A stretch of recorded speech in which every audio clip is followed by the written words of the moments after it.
ICC ODI allrounder তালিকায় 2 ধাপ এগিয়ে প্রথমবার শীর্ষে জিম্বাবুয়ের সিকান্দার রাজা। পেছনে ফেলেছেন আফগানিস্তানের আজমতুল্লাহ মুরজাই ও মোহাম্মদ নবীকে। হারারেতে শ্রীলঙ্কার বিপক্ষে 2 ওয়ানডেতে খেলেন 92-59 রানের ইনিংস, উইকেট নিয়েছেন একটি। রাজার রেটিং পয়েন্ট এখন 302।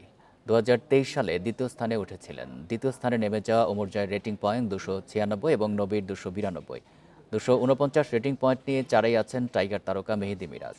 ব্যাটার তালিকায়ও উন্নতি হয়েছে রাজার। 9 ধাপ এগিয়ে 22 নম্বরে উঠেছেন। বোলার তালিকায় 1 ধাপ এগিয়ে 38তম স্থানে। লঙ্কান পাথুম নিশাঙ্কা ব্যাটার তালিকায় 7 ধাপ এগিয়ে 13তম স্থানে। বোলার র্যাঙ্কিংয়ের শীর্ষে আছেন সাউথ আফ্রিকার কেশব মহারাজ। ইংল্যান্ডের বিপক্ষে 5 উইকেট নিয়ে রেটিং পয়েন্ট বেড়েছে তার। ব্যাটার তালিকায় 1 নম্বরে ভারতের শুভমান গিল।